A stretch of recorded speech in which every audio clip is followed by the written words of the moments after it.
Hello students, good morning.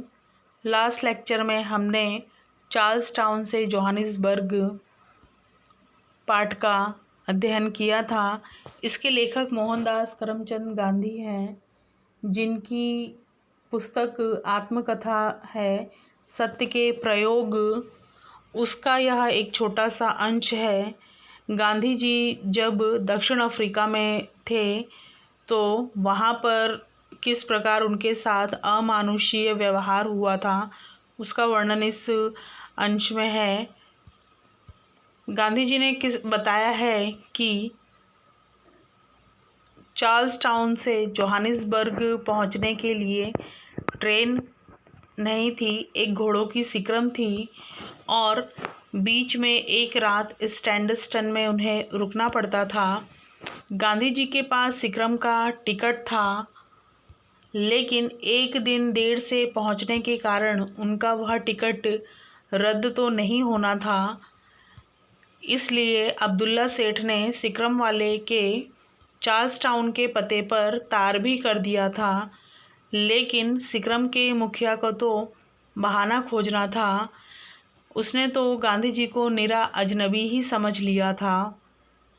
वह गांधी जी को कहता है कि आपका तो टिकट रद्द हो चुका है, और गांधी जी ने उत्तर दिया कि टिकट रद्द होने की बात तो मुझे दूसरे ही कारण से कही गई थी, क्योंकि सभी यात्री जो हैं वह सिक्रम के अंदर बैठते हैं, लेकिन गांधी जी को कुली समझा गया और उन्हें सिक्रम के बाहर अर्थात कोचवान की बगल में बैठने के लिए कहा गया। गांधी जी को यह अपना अन्याय लगा, अपमान लगा, लेकिन फिर भी उन्होंने इस अपमान को पी जाना उचित समझा, क्योंकि वह जोर ज़बरदस्ती से अंदर बैठ सके ऐसी उनकी स्थिति नहीं थी, और अगर वह तकरार में पड़ते तो शायद सिक्रम चली जाती, जिसकी वजह से वह अपने गंतव्य स्थान पर देर से पहुंचते। गांधी जी को मन में बहुत ही झुंझलाहट होती है, और तकरीबन जब सिक्रम पारडी को पहुंचती है तब जो सिक्रम का मुखिया है वह बाहर बैठना चाहता है, और उसे सिगरेट भी पीनी थी, थोड़ी हवा भी खानी थी, और उसने एक मैला सा बोरा जो है वह नीचे कोचवान के पैरों के पास बिछा दिया और कहा कि तुम वहाँ जाकर बैठ जाओ। गांधी जी से कहा कि वहाँ जाकर बैठ जाओ। गांधी जी को यह अपना अपमान लगा और इस बार वह इस अपमान को सह न सके, तो गांधी जी ने डरते डरते उनसे कहा कि आपने मुझे पहले यहाँ बिठाया तो वह मैंने अपमान सह लिया, और मेरी जगह तो अंदर थी, लेकिन तुम बैठ गए, और अब तुम्हें बाहर बैठने की इच्छा है, सिगरेट पीनी है, इसलिए तुम मुझे अपने पैरों के पास बिठाना चाहते हो। मैं अंदर जाने को तैयार हूँ, लेकिन तुम्हारे पैरों के पास बैठने को तैयार नहीं। इतना कहते ही गांधी जी के ऊपर तमाचों की वर्षा होने लगी। जो सिक्रम का मुखिया है वह गांधी जी से मारपीट करने लगा, गांधी जी की बाह को पकड़कर नीचे खींचने लगा। उस सिक्रम के पास जो शिकंजे बने थे उसे पकड़कर गांधी जी खूब कसकर वहाँ पर बैठ गए थे, और अंदर जो यात्री बैठे थे वह भी यह सब देख रहे थे। जो वह गोरा था वह गांधी जी को गालियाँ दे रहा था, गांधी जी को मार भी रहा था, लेकिन फिर भी गांधी जी चुप थे। गोरा बलवान था और गांधी जी बलहीन। कई यात्रियों को गांधी जी के प्रति दया आई, और उनमें से तो कुछ बोल भी उठे कि अरे भाई, उस बेचारे को मत मारो, उसे नाहक मत मारो, उसकी बात सच है, वहाँ नहीं तो उसे हमारे पास अंदर बैठने दो। उस गोरे ने कहा हरगिज़ नहीं, पर थोड़ा शर्मिंदा वह ज़रूर हुआ। अतः उसने गांधी जी को मारना बंद कर दिया और गांधी जी की बाँह भी छोड़ दी। 2-4 गालियाँ तो ज़्यादा दी, पर एक होटेंट नौकर जो दूसरी तरफ बैठा था उसे अपने पैरों के सामने बिठाकर खुद बाहर बैठा। आइए अब हम पाठ आगे अध्ययन करते हैं। यात्री अंदर बैठ गए। सीटी बजी, सिकरम चली। मेरी छाती तो धड़क ही रही थी। मुझे शक हो रहा था कि मैं जिंदा मुकाम पर पहुंच सकूंगा या नहीं।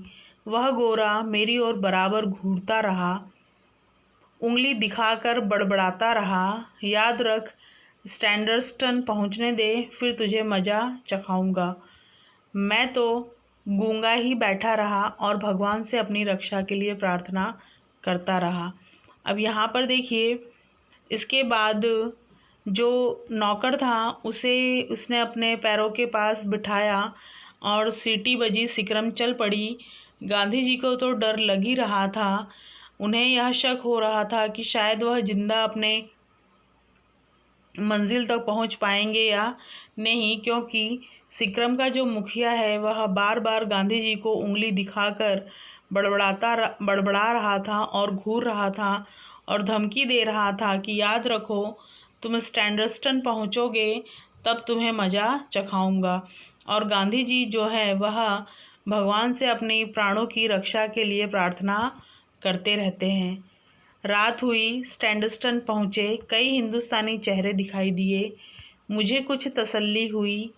नीचे उतरते ही हिंदुस्तानी भाइयों ने कहा, हम आपको ईसा सेठ की दुकान पर ले जाने के लिए ही खड़े हैं। हमें दादा अब्दुल्ला का तार मिला है। मैं बहुत खुश हुआ। उनके साथ सेठ ईसा हाजी सुमार की दुकान पर पहुंचा। सेठ और उनके मुनीम गुमाशतों ने मुझे चारों ओर से घेर लिया। मैंने अपनी बीती सुनाई। वे बहुत दुखी हुए और अपने कड़वे अनुभवों का वर्णन करके उन्होंने मुझे आश्वस्त किया। गांधी जी अपने प्राणों की रक्षा के लिए भगवान से प्रार्थना करते रहे। रात हो चुकी थी। सिकरम स्टैंडर्स्टन पहुंच चुकी थी। वहां पर कई हिंदुस्तानी लोगों को देखकर गांधी जी को कुछ तसल्ली हुई। कई हिंदुस्तानी भाइयों ने कहा कि वे गांधी जी को ईसा सेठ की दुकान पर ले जाने के लिए ही खड़े हैं। उन्हें दादा अब्दुल्ला का तार मिला है और वे बहुत खुश हुए।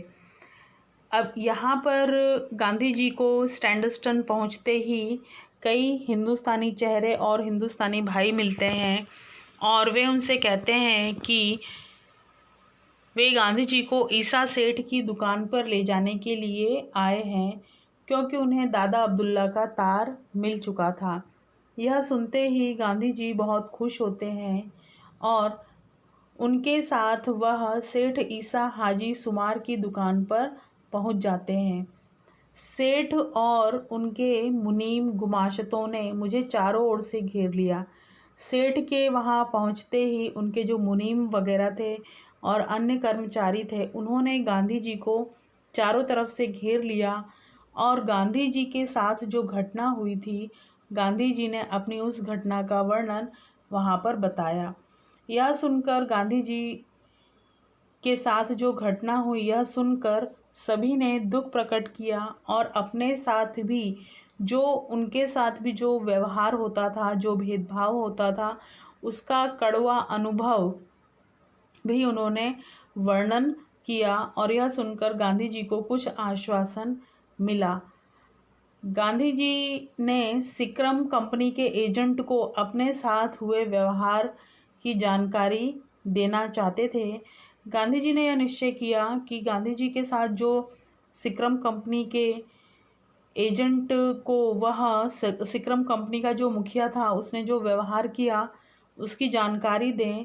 तो उन्होंने एजेंट के नाम एक चिट्ठी लिखी और उस गोरे ने जो धमकी दी थी उसकी चर्चा भी उस चिट्ठी में उन्होंने किया और यह आश्वासन चाहा कि सुबह की जब आगे की वह यात्रा शुरू करें तो अन्य यात्रियों के साथ गांधी जी को अंदर ही जगह मिले। और यह चिट्ठी जो है वह उन्होंने एजेंट को भेज दी। एजेंट ने गांधी जी को वापस संदेशा भेजा कि स्टैंडर्स्टन से बड़ी सिकरम आती है और कोचवान वगैरह सभी बदल जाते हैं और जिस आदमी के खिलाफ गांधी जी ने शिकायत की है वह कल नहीं रहेगा। आपको दूसरे यात्रियों के साथ ही अंदर जगह मिलेगी। इस संदेशे से गांधी जी को थोड़ी बेफिक्री हुई और मुझे मारने वाले उस गोरे पर किसी प्रकार का कोई मुकदमा चलाने का तो गांधी जी का विचार नहीं था। इसलिए मार का जो यह प्रकरण था वह यहीं समाप्त हो गया और गांधी जी ने उस सिक्रम कंपनी के मुखिया के खिलाफ कोई मुकदमा नहीं चलाने का निर्णय लिया। इसलिए यह जो प्रकरण था वह वहीं पर समाप्त हो गया और ईसा सेठ के लोग जो है वह सिक्रम के ले गए सिक्रम के पास और उन्हें मुनासिब जगह उचित जगह मिल गई और बिना किसी परेशानी के वह उस रात जोहानिसबर्ग पहुंच गए। इस प्रकार गांधी जी ने अपने साथ हुए दुर्व्यवहार का वर्णन इस अंश में किया है। आइए हम शब्दार्थ और टिप्पणी देख लेते हैं।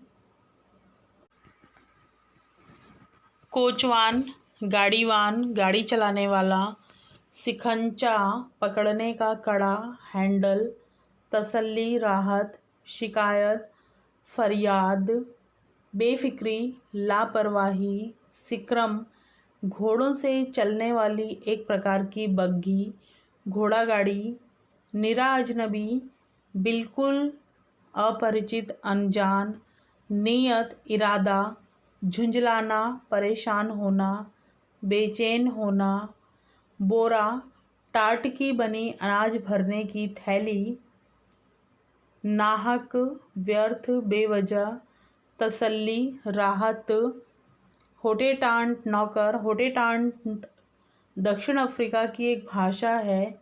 जो होटेटांट भाषा बोलने वाला नौकर, मुनीम, हिसाब किताब रखने वाला कर्मचारी और गुमाश्ता, किसी के लिए माल खरीदने और बेचने वाला व्यक्ति। मुनासिब, उचित, ठीक। आइए हम स्वाध्याय देखते हैं। वैकल्पिक, सिक्रम किससे चलती थी? तो इसका उत्तर है ख, घोड़ों से। गांधी जी को सिक्रम में कहाँ बिठाया गया? कोचवान की बगल में।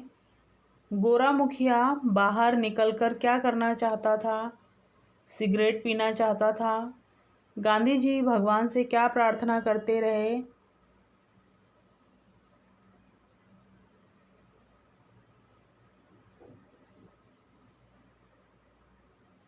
क, रक्षा के लिए। पांचवा, दूसरे दिन गांधी जी को सिक्रम में कहाँ जगह मिली? यात्रियों के पास। इस प्रकार हमने पाठ में देखा कि गुलामी के दिनों में अंग्रेज़ों द्वारा भारतीयों पर कितना अमानुषीय एवं अमानवीय व्यवहार किया जाता था,